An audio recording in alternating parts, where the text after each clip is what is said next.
Yan, 50 years. Okay. Ma'am, how long do you know serve dito?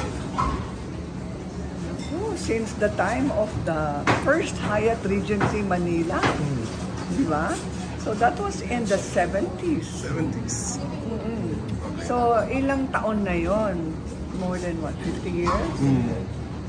Ma'am, how do you feel na yung close friend nyo, eto naglo-launch na ng libro niya na inspiring para sa lahat?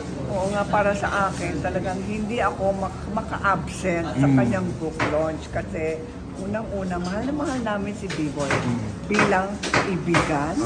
At syempre, naging bahagi din siya ng aking buhay. So, in short, he was ahead of me, of course, by a few years, but I have long admired him for his passion. Tama ang sinabi nila. Meron siyang passion for what he does. Although I do not really understand the world of cockfighting, I appreciate it as part of our culture.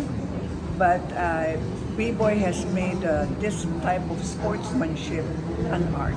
Okay. He is also the founder, co-founder, or founder of Miss Asia Pacific. Well, of course, this is where our lives converge. Kasi noon, nasa hotel business ako sa Hyatt Regency. At si B-Boy naman, si Lahis, di ba? And then, afterwards, hindi ko talagang sukat akalain na papasok din ako sa larangan ng beauty pageantry. Pero nauna na naman si B-Boy sa akin. And what a coincidence na Mutya ng Pilipinas that he started with Sunny Lim will end up with me eventually. Yes. So happy si B-Boy nung nalaman niya na napunta sa akin ng Mutya ng Pilipinas. Wow, sabi niya, Cory, talagang natutuwa ako dahil I know it's in good hands. Speaking of Mutya, ano po ang update right now sa Mutya? Sa Mutya ng Pilipinas, Grand Coronation, September 6 sa Bill Oil Arena. Ang aming beauty pageant season, mag-uumpisa na ng first week of August. Abangan! Okay. Ano po yung mga pwede nyo, halimbawa, may mga changes po ba sa Mutya ng Pilipinas? Yes. Okay, syempre nagkaroon ng delay kasi di namin nakuha yung venue last December, kaya na-postpone sa ngayon, itong taon na ito. Pero ngayon, we're very happy to know that our venue is already secure. And ngayon, nag-uumpisa ng aming search nationwide at sa lahat ng mga OFW communities sa buong mundo. So, as you know, we have a title, Mutya ng Pilipinas Overseas Communities. And we're very proud of our overseas Filipinas. At the same time, the search is on. Okay. Nag-umpisa na po ang search ng Mutya ng Pilipinas. Naghahanap po kami ng 40 official candidates from all over the Philippines and the world.